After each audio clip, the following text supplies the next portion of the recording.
conférencier qui aura donc cet ouvrage avec les deux autres qui viendront quand ils seront imprimés. Avec plaisir. Donc, Christian Virand, professeur de médecine à Toulouse, était à l'origine du SAMU à Toulouse, un des fondateurs du SAMU à Toulouse. Il est un de nos conférenciers récurrents, on va dire. C'est lui qui nous a parlé déjà justement de l'instauration du SAMU à Toulouse. Il est venu ensuite nous parler de la médecine des foudroyés. Il nous a parlé de la médecine de catastrophe et aujourd'hui, il vient nous parler de la médecine maritime. Donc, professeur Virand, je vous cède la parole. Moi, c'est un véritable plaisir de me retrouver ici, puisque je suis Vanueg d'adoption depuis une trentaine d'années. Et donc, j'ai bien apprécié l'association et j'ai proposé mes services dans le domaine où je peux être encore compétent, parce que, évidemment, professeur émérite, ça veut dire qu'on est à la retraite depuis un certain nombre d'années et de plus en plus important. Voilà, alors le sujet de ce soir, il est intitulé sur l'affiche « La médecine maritime » et vous voyez que le titre du diaporama n'est pas tout à fait le même, parce qu'en réalité, effectivement, cette médecine maritime, elle est justifiée par la question ou l'exclamation que je vous propose. La mer, par définition, est un désert médical, parce qu'il n'y a pas de docteur dans les bateaux, d'habitude, encore que. Et donc, si vous voulez, il y a une perte de chance quand vous perdez la santé par rapport à cette situation exceptionnelle d'éloignement et d'isolement du monde terrestre habituel. Alors, qui dit médecine maritime dit effectivement de parler des mers et des océans, qui, vous le voyez, couvre presque les 3/4 de notre planète, c'est beaucoup. Et donc, sur cet océan, ces mers, il y a des îles, de nombreuses îles, petites, moyennes, grandes, des continents comme l'Australie. Et il y a aussi, de plus en plus, des bateaux, des navires. Explication. Vous savez que l'homme, Homo sapiens, est né en Afrique, au centre de l'Afrique, il y a quelques millions d'années. Et à partir de là, il a remonté l'Afrique, il est passé dans l'Eurasie, et puis un jour, il est arrivé en Sibérie. Et il a vu l'Amérique de l'autre côté, à travers ce qu'il n'appelait pas le détroit de Bering. Il a donc inventé un bateau pour aller coloniser l'Amérique. L'espèce humaine a envahi l'Amérique du Nord, du Centre et du Sud à travers un passage maritime. Une autre partie de la population, à l'extrémité de l'Asie du Sud-Est, a fait la même démarche et est allée en Indonésie puis en Australie. La colonisation humaine de la planète a imposé, si vous voulez, l'emploi d'imagination, la réalisation d'embarcations. C'est une réalité historique qu'il faut se rappeler parce qu'elle est à la base de notre démonstration. Alors aujourd'hui, en dehors des îles et des bateaux, il y a aussi des plateformes pétrolières de plus en plus nombreuses, qui sont beaucoup plus petites, mais sur lesquelles c'est pareil, il n'y a pas trop de docteurs et donc il peut y avoir des risques de survie. Alors en pratique, l'habitation, enfin, les gens qui habitent sont sur la mer, mais de plus en plus sous la mer. Les plongeurs sont de plus en plus nombreux, c'est une activité de loisir, mais c'est aussi une activité professionnelle de plus en plus importante, qui est assez récente. Vous savez, le scaphandrier, c'est quand même le XVIe siècle, et donc, de la même manière, sous l'eau, il y a encore moins de chances de trouver un médecin pour se faire soigner. Donc, si vous voulez, en résumé, Homo sapiens, au fil des millions d'années, est devenu Homo maritimus pour une grande partie et pour une de plus en plus grande partie de la population. Il y a plusieurs millions de personnes sur la Terre qui vivent sur la mer ou sous la mer. Et donc ces gens-là, notre but de docteur, c'est de leur donner des chances de garder la bonne santé ou de la récupérer. Vous êtes d'accord? Voilà. Alors, ces grandes formules étant posées, il faut savoir que les embarcations, parce que c'est quand même le point important, et c'est là que le problème se pose à ce niveau, sont de tout type, de la plus petite, du canot-kayak, jusqu'au plus gros. Alors le plus gros, c'est le porte-conteneurs ou bien le paquebot de croisière. Ces bâtiments, ces bateaux font 400 mètres de long. Le paquebot, le record du monde, c'est 8000 personnes, passagers, 2000 membres d'équipage. C'est-à-dire un village plus grand que Belus, qui flotte, dans lequel vous imaginez que les pathologies et les incidents sanitaires sont multiples et variés, d'autant plus que les croisiéristes sont de plus en plus âgés et de plus en plus pathologiques. Bon, vous en avez un ce matin de Bagnols. C'était un bateau portugais, un bateau donc, de croisière de luxe, où il n'y a que 200 personnes. C'est un bateau qui fait quand même 140 mètres de long. Vous voyez, c'est quand même pas anodin. Mais dans ce bateau, vous avez un médecin, une infirmière, un centre médical entièrement équipé et une des aides hélicoptères pour l'évacuation, le tout aménagé avec une assistance fournie aux passagers pour le même prix. C'est-à-dire qu'ils ont la garantie d'être rapatriés lorsqu'ils ont cela est nécessaire.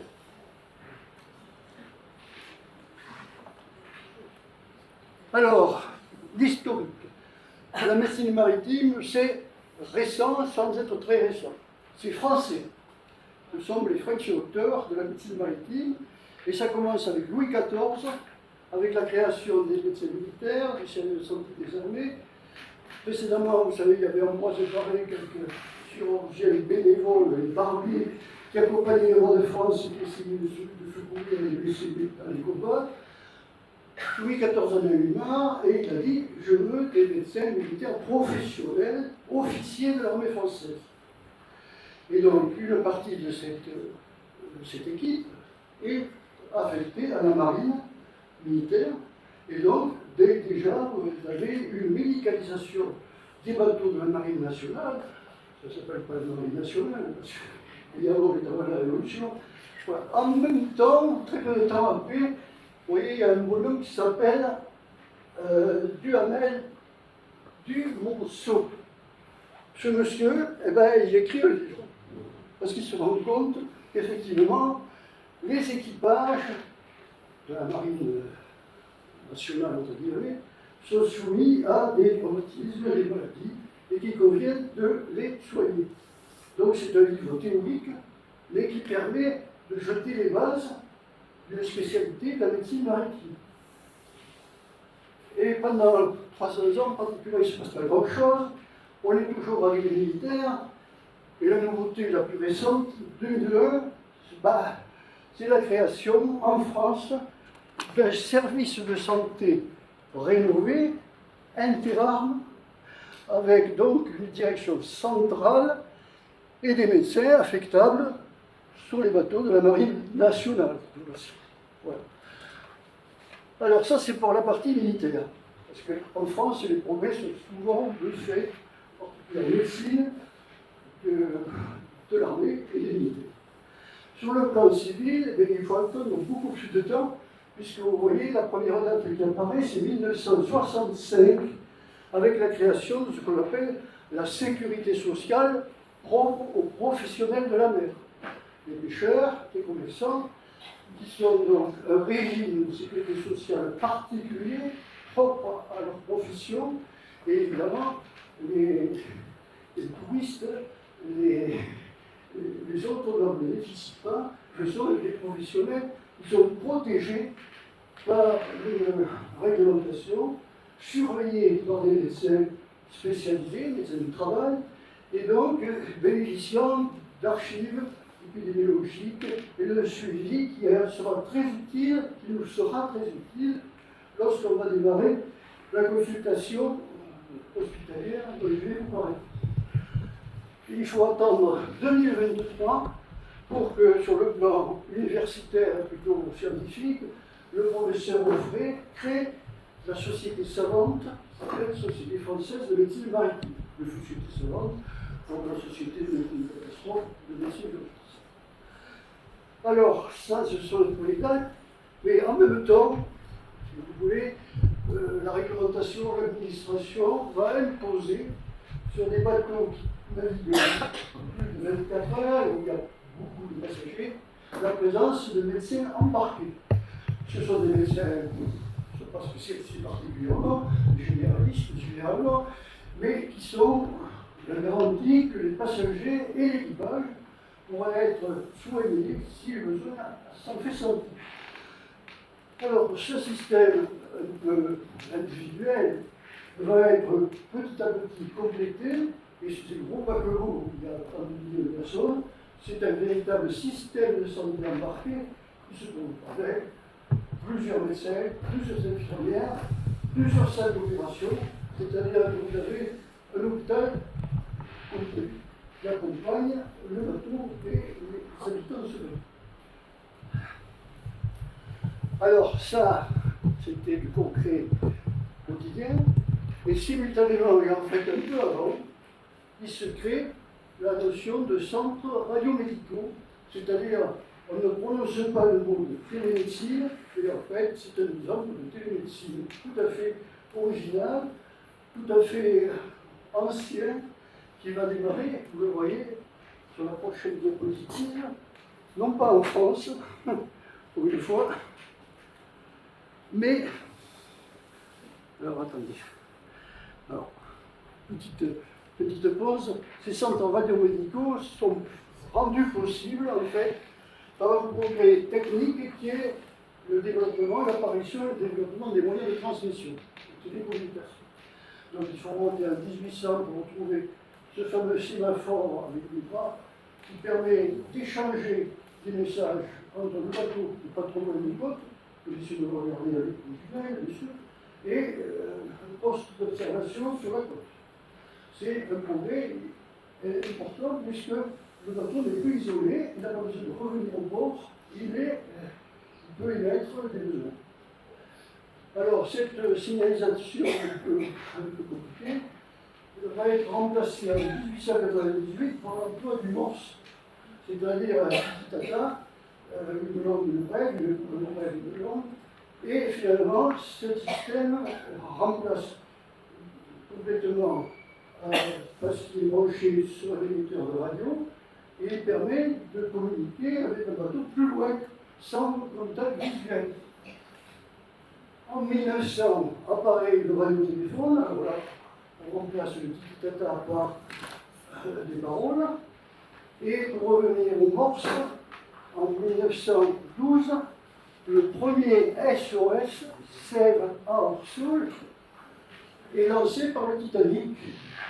Alors, si je demande évidemment de secours, c'est pour les autres de soins, mais si vous voulez, utilitairement, on utilise la radio du bateau, neuf, qui est équipée, qui se sert pour la première fois pour signaler les besoins d'une aide importante.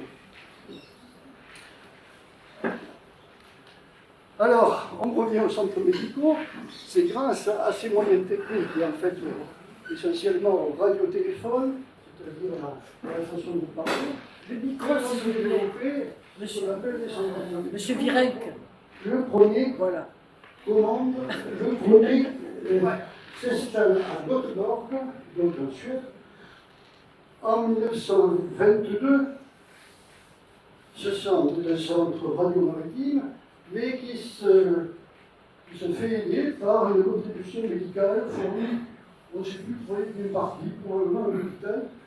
En tout cas, c'est le cas en 1935 en Italie, où le CIRM est une construction et une collaboration officielle entre un centre d'émission géré par la marine et l'hôpital de Rome.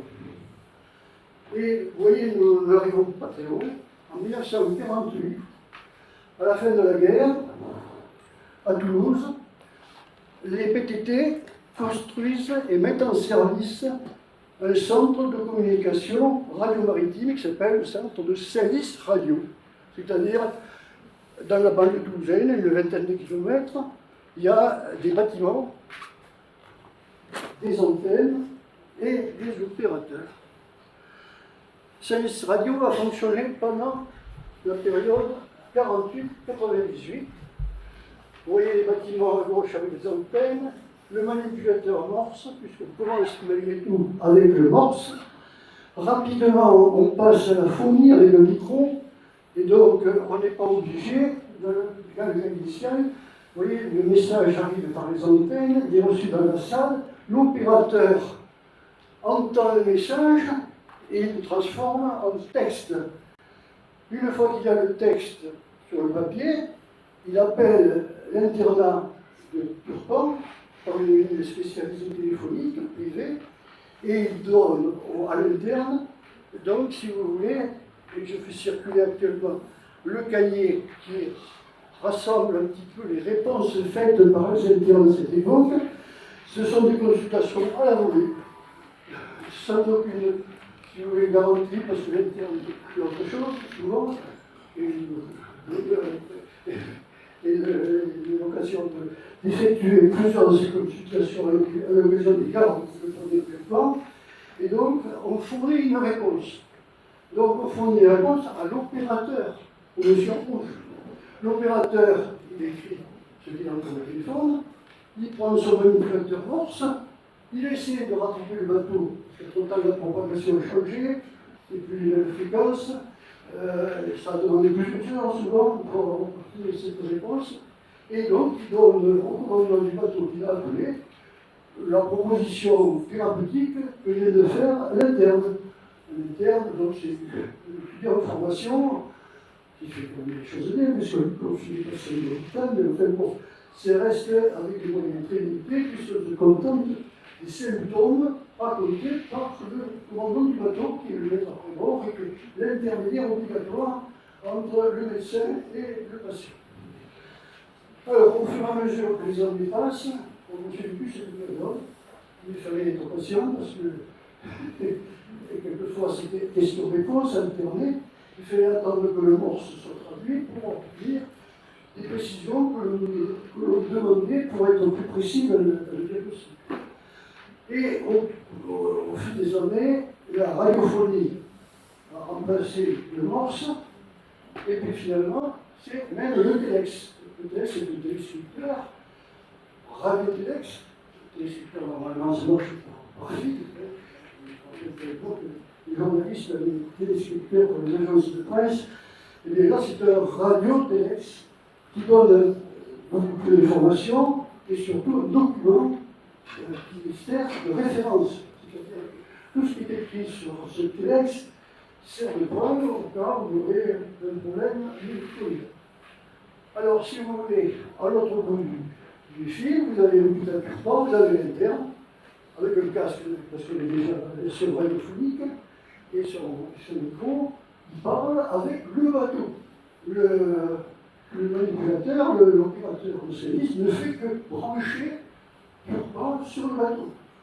Il a intervenu pour faire où ça se passerait mal, mais on fatigue, et c'est un intermédiaire. Alors cette situation va durer jusqu'en 1998, c'est-à-dire la fin du service et la fin des ondes courtes. Les émetteurs, en fait, fonctionnent en ondes courtes. Ça va un petit peu la PLU, la bande latérale unique, c'est-à-dire une méthode de transmission technique qui assure normalement une bonne qualité de propagation. Alors, en fait, entre les deux dates, vous allez voir que la situation artisanale de l'internat va devenir professionnelle avec la création en 1983, par l'intermédiaire d'un décret ministériel, interministériel, de ce qu'on appelle aujourd'hui le centre de consultation médicale maritime. C'est-à-dire que l'artisanat interne est remplacé par un médecin qui est le médecin régulateur du SAMU, prend la place, mais qui assure la même chose avec bien sûr un professionnalisme bien supérieur, comme vous l'imaginez. Donc ce CCMN, il est implanté à Purpan, il quitte l'internat, il va dans le bâtiment du SAMU. Alors là, vous avez le bâtiment actuel, le troisième bâtiment historique qui est construit à Toulouse depuis 1968. J'ai participé avec Louis Garret à la création du SAMU, et c'était assez simple et assez rustre. Et donc, petit à petit, les bâtiments s'améliorent, leur équipement s'améliore, et aujourd'hui, on a un bâtiment superbe, entièrement équipé et branché, vous voyez, sur, non pas service radio, mais directement sur les moyens de télécommunication nous permettant d'accéder directement au bateau. On n'a plus besoin de l'intermédiaire d'un personnage qui nous sert de relais. Alors, en pratique, vous savez, vous ne savez pas, que notre planète est couverte par 4 satellites maritimes spécialisés qui couvrent la totalité du globe, à l'exception des pôles. C'est les satellites Inmarsat. Et donc, si vous voulez, sur ces satellites, nous, on peut appeler les bateaux, mais les bateaux peuvent surtout nous appeler, en faisant le 32 ou le 38. Et donc, à ce moment-là, si vous voulez, c'est très simple. Ce sont des numéros gratuits, qui sont gratuits par le biais de la force télécom. Bien sûr, le financement, c'est le 15. Le 15, c'est gratuit pour vous qui utilisez, l'utilisation d'un coût. Et donc, Inmarsat, c'est pareil, c'est une société qui assure la maintenance des satellites, et donc le coût de communication est offert. Alors, vous avez aussi aujourd'hui l'apparition de téléphones portables, de GSM satellitaires. C'est le même que celui que vous avez, sauf qu'au lieu de parler dans le réseau Internet ou Wi-Fi de votre environnement, il attaque directement le satellite, et c'est donc, ce ne sont pas les mêmes, c'est des satellites ordinaires, c'est des télécommunications, et là, il faut faire un numéro, qui est le numéro du SAMU. Vous l'avez directement en bas de l'écran, c'est le GSM 05 34 39 33 33. Le numéro du SAMU terrestre étant 49 133 33. On a conservé le même numéro, qui lui aussi est gratuit, comme le 15, c'est-à-dire que la consultation, par définition, est gratuite. Alors, vous voyez à droite qu'il y a un autre organisme qui, en fait, dans le circuit, ce sont les CROSS. Donc les CROSS ont été créés il n'y a pas très longtemps, dans les années 70. Ce sont donc des centres opérationnels de surveillance et sauvetage. Alors ils sont accessibles, vous le savez, par an de courte, c'est possible, quand on est bien placé. Le plus souvent sur les bords des côtes, c'est par le canal 16, et quand on est également près des côtes, pour le GSM sur le 196, tout ça c'est gratuit. Voilà. Et ça rejoint donc Purpan, ça rejoint le médecin de garde pour la télémédecine. Et vous voyez en haut à droite le logo du CCMN qui est officiel et qui est le centre national de consultation maritime français. Il y en a qu'un, il est à Toulouse. On m'a dit, monsieur Chirac, vous êtes un peu loin de la mer. Et je réponds, oui, mais il y a le canal des deux mers qui se rapproche autant de l'Atlantique que de la Méditerranée. Donc voilà. Alors comment ça marche? Bon, le demandeur, il est en haut, c'est le bateau. Vous avez un petit voilier, peut-être c'est le bateau dont je vous ai parlé. Le bateau, il a besoin d'un avis médical. Il peut appeler directement le CCMN par un des moyens que je vous ai indiqué. Il a le choix sur l'équipement du bateau. Il est évident que le petit bateau n'a pas une ça. C'est évident. Mais il a le GSM. Voilà. Si vous voulez, ça peut marcher comme ça. Alors, il peut appeler aussi le CROSS. Pour des raisons personnelles, il n'a pas bien repéré que c'était sanitaire. Et donc, il appelle le CROSS, pareil. Et à ce moment-là, il se fait un triangle, une conférence 3, bateau, CCMN, CROSS, qui permet donc de faire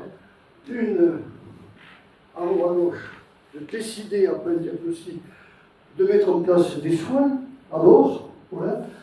Ou bien, si ce n'est pas la bonne formule, on va y revenir, il y a d'autres choix possibles, et en particulier les choix d'intervention à bord du bateau, vont nécessiter là aussi un trépied, le CCME qui le décide, c'est le médecin régulateur du SAMU préfet qui a tout pouvoir. C'est lui qui prend la décision et il est indiscutable. Voilà. Et toutes les autorités, préfet maritime, CROSS, tout ça, est obligé d'avoir recours à cet avis, qui est nécessaire, mais une fois qu'il est donné, il est exécuté. Alors si c'est effectivement les propositions sur lesquelles je vais revenir, c'est-à-dire débarquement, choix à bord ou évacuation, ça se fait avec la liaison du CROSS qui va trouver les moyens, si vous voulez, de mettre en place cette solution. Donc à ce moment-là, nous changeons le médecin régulateur du SAMU de Toulouse, prend contact avec ce qu'on appelle le SAMU de coordination médicale maritime. Il n'y en a que 4 sur la carte en France, métropolitaine, et il y en a un outre-mer. Et donc, avec ses collègues du SAMU de coordination, ses collègues vont prendre l'avis du CROSS pour décider la mise en place du choix qui a été effectué. Vous voyez donc, c'est 2 triangles et 2 coordinations interinstitutionnelles. C'est ça qu'il faut. Évidemment, le public ne connaît pas parce que c'est caché, mais ça fonctionne avec beaucoup d'efficacité.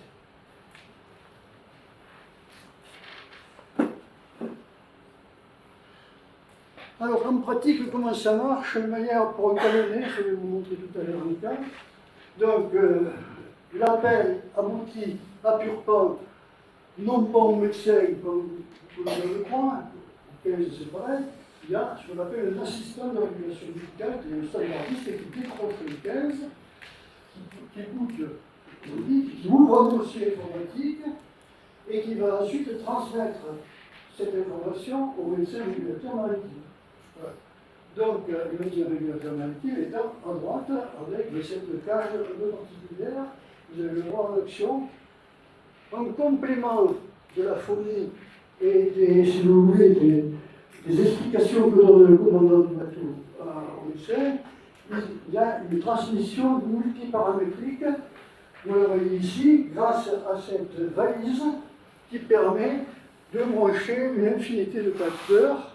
C'est une valise type, vendue, fabriquée en France, vendue dans le monde entier à toutes les compagnies. Toutes les grandes compagnies du monde sont équipées, françaises ou étrangères, de cette valise.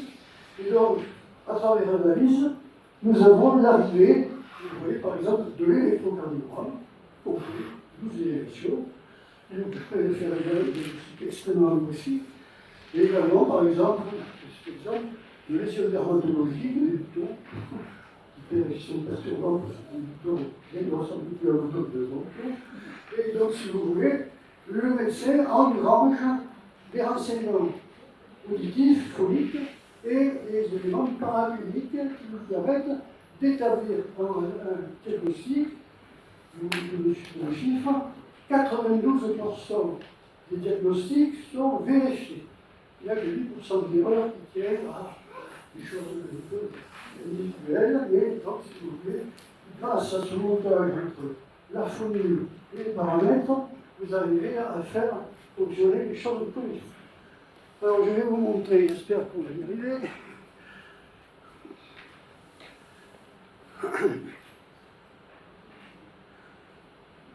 C'est une consultation type de médecine générale.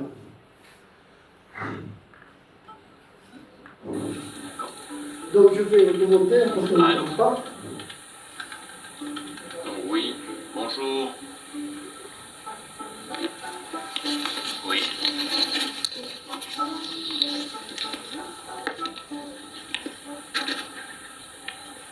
Dans ces antécédents que vous aviez déjà appelé pour lui, on avait noté antécédents de collimétrie. Alors, vous n'entendez pas le bateau, puisque le médecin a le casque, et il n'y a que lui qui entend le bateau. Donc moi, j'ai filmé un monologue. Mais en réalité, évidemment, le médecin parle. Et vous voyez, il parle avec un bateau, un câblier, qui est en mer Baltique à 3000 km de Toulouse. 30 minutes. Et on D'accord. l'entend. C'est de quel côté? Je ne peux pas parler des fois. Et on entend donc. En même temps, il complète le dossier médical qui a été ouvert par l'assistant de régulation. Qui reconnaît la douleur. Et il parle non pas avec le commandant, mais avec le commandant second qui est le lieutenant. L'officier de marine marchande, formé à ça, je vous en reparlerai tout à l'heure. Et vous voyez, il engrange, c'est la particularité, le dossier informatique est constitué, complété en temps réel. Vous lui avez fait une bande La étudiante? consultation va durer à peu près 5 à 6 minutes. Deux choses donc par rapport à la politique, il va falloir faire une bandelette urinaire pour confirmer. Il demande des précisions. Il s'agit en fait d'une polykinéphrétique qui a déjà appelé, c'est la deuxième consultation. Donc ce malade a déjà été pris en charge par des antalgiques et c'est une nouvelle demande pour le suivi de cette opération. Il n'y a aucune allergie, aucun réaction d'estomac? Voilà, vous voyez le médecin est dans une pièce tout à fait isolée, dans le calme, à part les photographes. Voilà.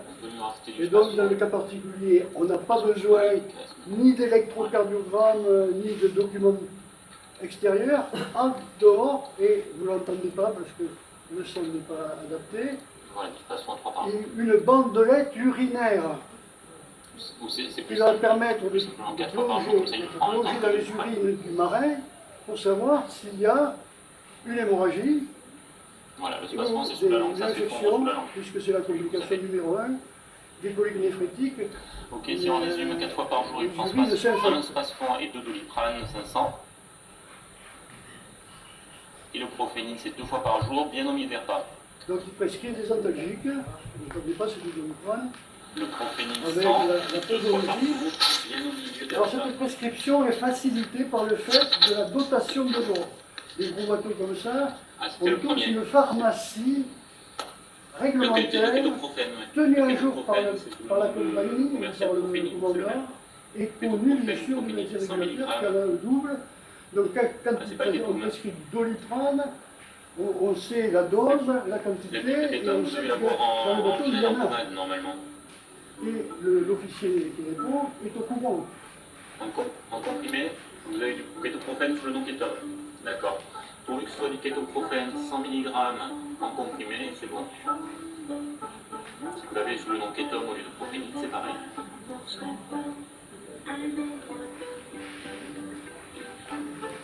Voilà. Voilà, alors ça c'était l'étape diagnostique et vous avez vu, on est dans le premier cas le plus commode, c'est-à-dire celui où la thérapeutique est simple, parce que la pathologie est simple et généralement très efficace. Donc si vous voulez, ça s'appelle la décision soin à bord. On soigne à distance, après avoir fait le diagnostic, on soigne le marin à distance. Okay. C'est, vous verrez tout à l'heure, un cas en fait très fréquent. Deuxième possibilité dans le régulateur, c'est de dérouter le bateau pour débarquer le marin. Alors le bateau devait aller à un port quelconque. Ce port est trop loin.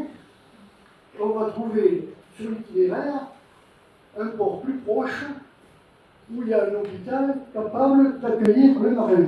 Et on va prévenir l'hôpital que ce bateau va arriver. Au bout de, généralement, c'est un jour ou deux, c'est quand même, évidemment, ça ne marche pas très vite dans le bateau. Et c'est donc la deuxième possibilité. Troisième possibilité, l'évacuation sanitaire. C'est le transport sanitaire à partir de notre bateau. Alors, sur les bords de la mer, ici, les vedettes de la SNSM, par exemple, ou n'importe quel bateau réquisitionné par une grosse va faire une jonction avec le bateau où il y a le malade, embarquer le malade et, souvent des bateaux plus rapides, se ramener dans la côte. mais c'est non médicalisé. C'est un transport comme une ambulance privée. Parce que l'État n'est pas mieux. Dernière possibilité tactique, c'est l'intervention médicalisée avant. Le diagnostic aboutit à la notion que l'état est grave suffisamment pour justifier le SMUR. C'est-à-dire, comme le SAMU à terre, il faut médicaliser le voyage. Et donc, l'organisation va faire que le CRAS et le SAMU et les coordinations maritimes vont trouver un SMUR pour aller à bord du bateau. Et donc, vous le voyez en haut, c'est le SMUR de Bayonne, puisque le Bayonne possède un SMUR particulier, spécialisé, où les médecins et leur matériel permettent ce genre d'intervention sur un bateau rapide qui va quelquefois 1 heure, 2 heures en mer, à la jonction de Chalutier ou de bateau via la mer. Dernière possibilité, vous avez la catastrophe du Concordien. C'est un bateau qui est passé un peu trop près des côtes. Et là, vous avez des centaines ou des milliers de victimes. C'est un plan rouge, c'est une catastrophe maritime, extrêmement difficile à gérer. Et là, ça nous permet de parler sur quelque chose que j'avais évoqué dans la présentation, c'est que les secours collectifs jusqu'à 300 mètres des côtes dépendent du préfet du département. Au-delà des 300 mètres, c'est l'autorité militaire, c'est le préfet maritime, donc à Bagnols, c'est l'amiral qui commande à Toulon, qui dirige l'opération en tant que responsable administratif. On quitte la voie, le bateau, en fait, tous les côtes, imaginons que ce soit plus loin, et vous avez à droite que vous proposez de réfléchir à cette épidémie d'antivirus qui nous avait occupé une partie du printemps. Vous avez un virus sur un bateau de croisière hollandais qui vient d'Argentine, il y a plusieurs morts par suite de cette gastroentérite hémorragique extrêmement grave et peu contagieuse. Et donc, le bateau remonte et nous sommes en liaison pour essayer de sauver le maximum de personnes. Et en fait, bon, ça s'est bien passé parce qu'il n'y a pas eu d'autres victimes. Les malades étaient pas si graves que ça. Alors c'est bon, ici. Et donc, si vous voulez, le CCMM est utilisé pour gérer une situation de victimes collectives. Et à partir de lui, il y a plusieurs centaines de passagers et de membres de l'équipage. Donc ça, on sait le faire. Et ça ne se passe pas très loin de nos côtes. C'est la coordination entre ce plan de secours militaire du préfet maritime et le préfet du département. Dès que les gens s'approchent des 300 mètres, et la fonderie débarque sur le sol. Il y a un changement d'autorité, mais bon, en pratique, c'est assez harmonieux et ça se passe plutôt bien. Alors, dernier point, vous avez l'accident de plongée. Je vous ai dit qu'il y a beaucoup de plongeurs qui sont dans la salle. C'est des gens donc, qui sont victimes d'accidents typiques. Bon, il y en a plusieurs. L'accident typique, c'est donc l'accident de décompression, des plongeurs trop pressés qui remontent, qui sont trop bas et qui montent trop vite. L'azote dans le sang devient une bulle, et ces bulles se bloquent dans le cerveau, dans le cœur, une embolie gazeuse d'azote qui va tuer le malade, le rendre quadriplégique, enfin une chose catastrophique. Et la seule solution, c'est l'hyperbarie, c'est-à-dire le vaisseau hyperbare qu'il faut emmener le plus vite possible sur place, ou à défaut emmener le malade au centre hyperbare. Donc, on se met à Bagnols. Le centre hyperbare le plus proche, c'est Perpignan. Il y a à Toulouse, il y a à Montpellier, en fonction de l'origine géographique du patient, qui préfère aller à Toulouse ou à Montpellier. On choisit, la régulation choisit le point de vue qui peut bénéficier d'une ou plusieurs séances d'hyperbarie, puisque c'est coordonné par le CCN. C'est tellement rare, cette réserve, cette ressource thérapeutique de l'hyperbarie, que ça nécessite de vérifier que le question marche bien, il faut une maintenance, il est libre, les séances de fois, je me suis occupé pendant longtemps. Voilà. Donc vous voyez, on a une panoplie de possibilités d'action qui est tout à fait adaptée au cas ponctuel.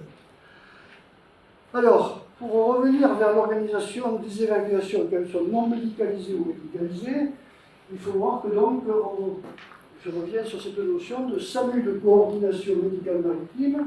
Il n'y en a que 4 en France, métropolitaine, vous les avez à l'écran, et chaque centre a ses SMUR maritimes, c'est-à-dire des SAMU équipés avec des moyens de SMUR pour la mer.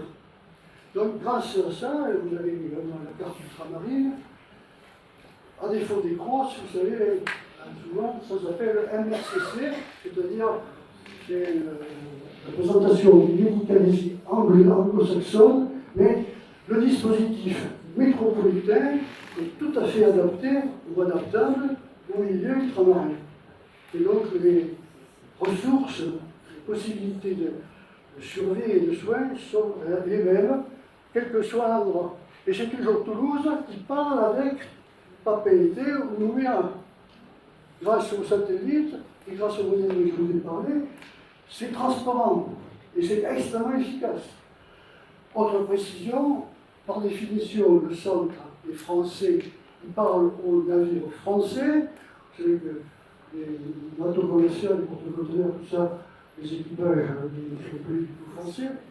Et c'est donc en anglais que ça se passe ou en espagnol. Les non-médecins sont obligés de maîtriser la langue anglaise, la langue espagnole, médicalisée, pour s'entretenir avec des bateaux qui, au lieu d'appeler les bateaux espagnols, on peut l'appeler Madrid, il va appeler Toulouse parce que Toulouse répond plus vite, ou bien qu'il a l'habitude d'avoir déjà appelé Toulouse. Donc, si vous voulez, il y a une série de possibilités pratiques en fonction de l'endroit où l'on se trouve et qui est tout à fait une source de sécurité. Alors ça va être presque fini. Notre bilan d'activité. Depuis, si on commence à 48, en fait, on commence à 83. Mais 83, c'est la date de création officielle interministérielle, CCMN. Vous avez aujourd'hui, c'est les chiffres de l'an dernier, 6500 consultations. Pour 3000 patients, ça veut dire qu'en moyenne, chaque patient appelle 2 fois. On appelle 2 fois pour suivre les résultats de la thérapeutique qu'il a proposée, bien sûr, et pour sécurité. Il y a un pic d'activité là depuis un août à cause des croisiéristes et des plaisanciers. Alors au départ, moi j'ai connu ça, le livre qui circule vous le montre, au départ ce sont des accidents sur le bateau. C'est de la traumatologie, et donc il faut être un peu chirurgien. On fait des réductions de la hanche, par exemple, de l'épaule. Bon. Aujourd'hui, la population a changé et c'est donc le prédominance médicale. Plus des 3 quarts, c'est des malades, c'est des cas médicaux, et les traumatismes viennent de la peau. Alors, sur le sexe, c'est une lourde prédominance des hommes, parce que beaucoup de professionnels, ce sont des hommes, et vous voyez l'âge est médian. Ça se passe à partir du bateau à passagers, donc c'est le bateau que je vous ai indiqué. Alors, quelquefois, le correspondant n'est pas le commandant, mais le médecin du bord, sur le bateau qui était devant Manus, il y a le médecin et l'infirmière, et on peut parler directement avec ses collègues, bien sûr, c'est plus commode que de parler avec un commandant qui est quand même, qui n'est pas médecin. Alors, les bateaux du commerce, donc, c'est les porte-conteneurs, ou les cavaliers, ou des bateaux comme ça, les bateaux de pêche et les bateaux de plaisance, évidemment, c'est pas le même usage. Alors, des bateaux de plaisance qui ne sont pas forcément dans un rayon de 300 mètres des côtes. Ils peuvent être beaucoup de navigateurs solitaires qui font des transats, ils sont au milieu de l'Atlantique. Alors, les soins à bord, c'est l'immense majorité des cas, mais c'est formidable. Parce que la mer est dans des airs médicales, et là, vous avez des choses à bord, sans bouger, gratuit, répétitif. qui vous pouvez parler, discuter de ces choses, ça, l'aspect psychologique est très important. Vous êtes aidé alors que vous êtes au milieu de la mer, dans le désert médical. Vous n'y êtes plus. Donc vous avez ensuite donc, une décision de débarquement, déroutement, évacuation sanitaire, finalement, le SMUR maritime ne représente que 5%. À terre, le SAMU, dans le tableau de 15, c'est 10% d'intervention SMUR. Là, c'est 5% SMUR. Vous arrivez un peu à décompter les affaires.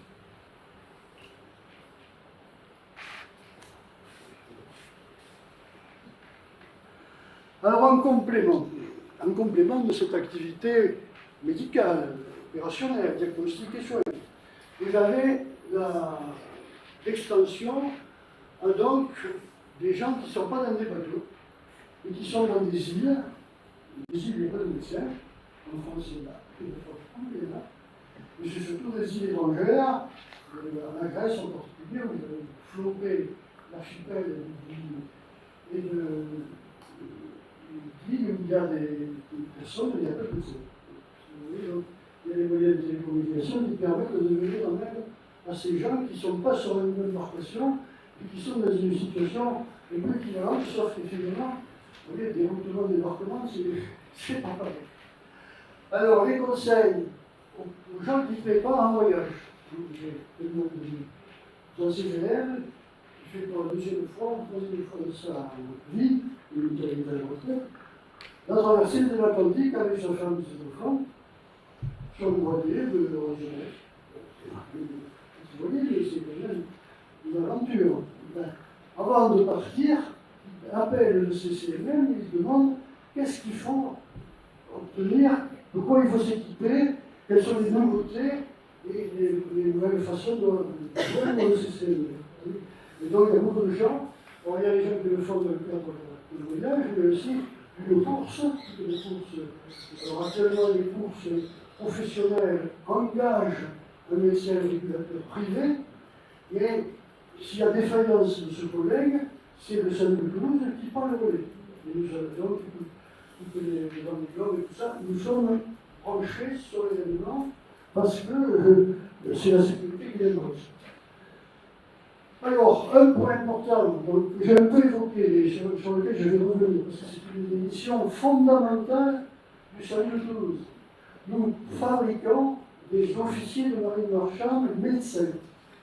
Il y a un certain nombre d'écoles de marine marchande sur le territoire, avec un cycle d'études qui est assez solide. Ce sont des ingénieurs, des navigants et il y a des officiers mécaniciens, des gens qui règlent les appareils. Tous ces gens-là sont obligés de suivre une formation médicale, théorique et pratique, répétée tous les 3 ans. C'est-à-dire qu'on les apprend à faire un diagnostic, à brancher un électrocardiogramme, à brancher une perfusion, à intuber les malades. C'est-à-dire que la demande est extrêmement développée et réglementaire. Personne ne peut y échapper. Tous les commandants de bateaux français fabriqués en France ont cette culture sanitaire que nous leur apportons. Alors c'est très intéressant parce qu'on fait connaissance avec ces gens-là dans les écoles, et après, 2 ans après, on les entend à la radio, ce sont les mêmes, on se connaît, c'est encore plus facile de parler. C'est quelque chose de très important, et ça fait partie vraiment du paquet cadeau que fait le CCM. On ne fait pas que ça vient, on anticipe, on prévient.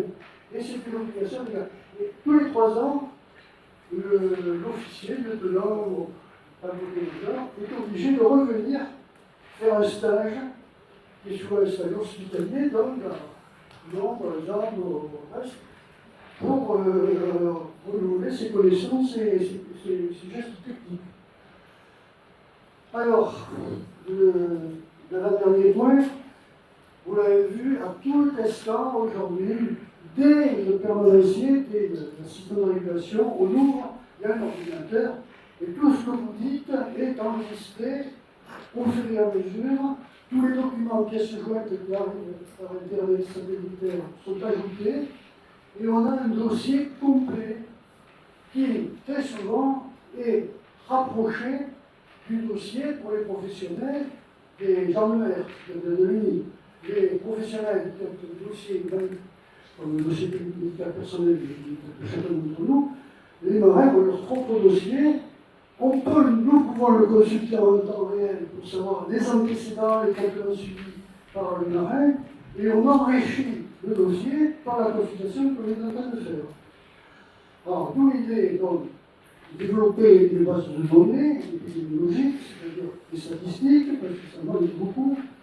Et donc, on a fait, il y a plusieurs années, j'étais encore en service, ce qu'on appelle un système expert. Un système expert, c'est un système qui permet de finaliser le diagnostic. Vous avez des symptômes bizarres, vous n'arrivez pas à faire la synthèse et à déterminer le diagnostic, le système expert vous le fait. Et aujourd'hui, depuis quelques ans, c'est l'intelligence artificielle qui fait ça instantanément et qui peut rapprocher des symptômes quelquefois minimes qui vous échappent au téléphone et qui permettent d'aboutir à un diagnostic très précis. Et donc, ce progrès scientifique fait à l'occasion de l'activité, c'est aussi, si vous voulez, propre au CHU, donc c'est la mission de suivre la formation, de suivre la recherche sur le plan du fonctionnement. Alors, nous avons la même démarche au point de vue des appareils. Cette valise Parsis, la société Parsis, dont je viens de parler, elle a été mise au point à Toulouse. C'est-à-dire qu'on a servi de laboratoire de traitement pour les capteurs. Alors, cette valise est évolutive, on a de plus en plus de capteurs branchables sur la valise grâce à cet effort de recherche scientifique qui est fait à partir des malades de la loto. Ils ne le savent pas. Et ils servent, si vous voulez, au progrès de la science. Et donc, au-delà du service que nous rendons à des gens qui en ont besoin, quelquefois, nous faisons avancer la science. C'est pour ça que la Société française de médecine maritime est une société scientifique qui récolte, alors c'est notre démarche mais bien sûr, elle est un peu partout, et en particulier, donc, depuis l'an 2000, la notion de CCMM française, franco-française, a été étendue et généralisée par ce qu'on appelle l'OMI, l'Organisation maritime internationale, sous la forme de ce qu'on appelle TEMAS. Nous sommes dans le réseau mondial des TEMAS. TEMAS, Telemedical Maritime Assistance Services. Alors vous avez la carte pour l'Europe. Alors cette carte a été générée par l'intelligence artificielle, ce qui fait qu'il manque le Portugal, vous voyez,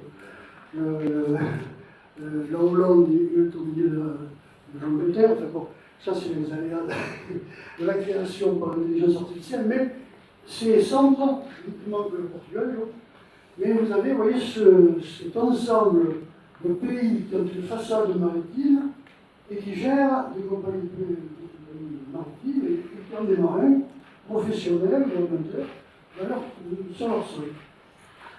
Alors, ce réseau TEMAS, il est mondial en fait. Bon, il est majeur en Europe. Aux États-Unis et au Canada, il est un peu embryonnaire. Il est partout géré en association avec un centre hospitalier. C'est le centre hospitalier universitaire ou pas qui fournit la compétence de la régulation maritime, bien sûr. Donc, il y a l'ISAMUS, c'est le patrimoine de la France, et qui a ce dispositif assez technique et assez compétent. Voilà. Donc, c'est une garantie de modernisation et une garantie d'efficacité pour le patient. On est toujours à la pointe de la recherche.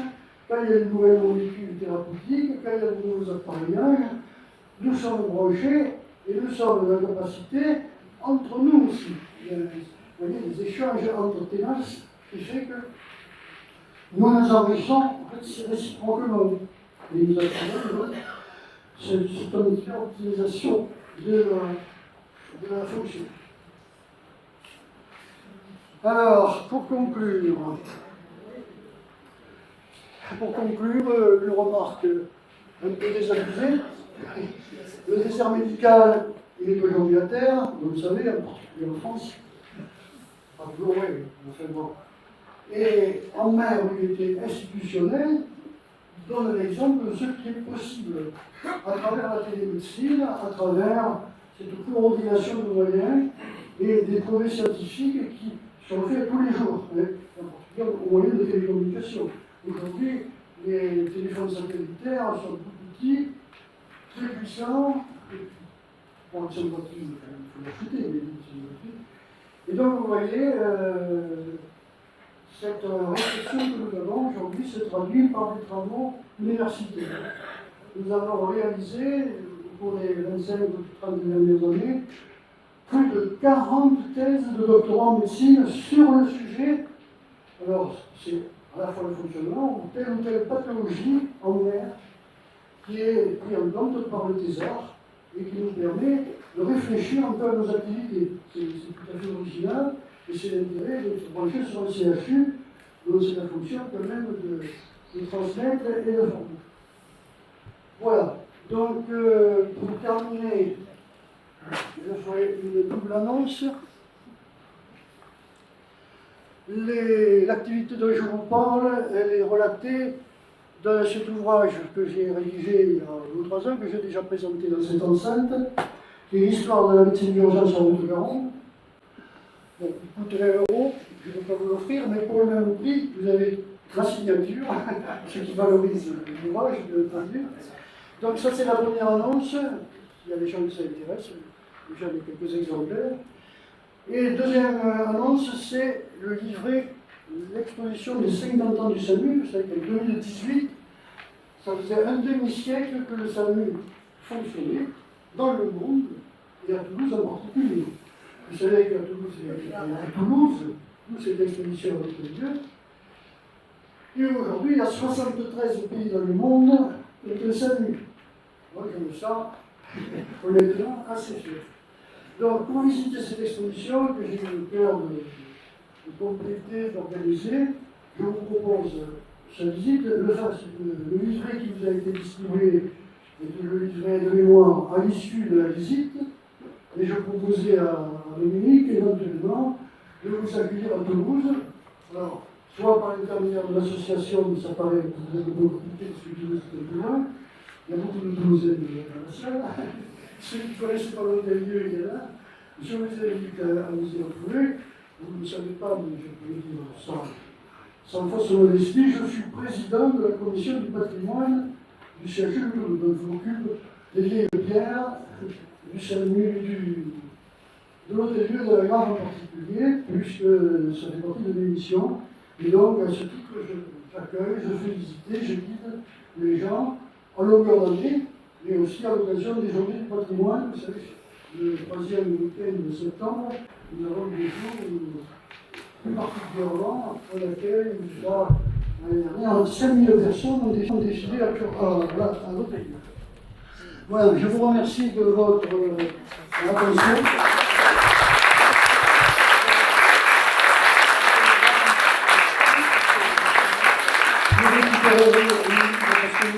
Une pièce rare, hein, du patrimoine toulousain. Ma signature existe dans ce livre. J'ai fait des consultations à l'époque.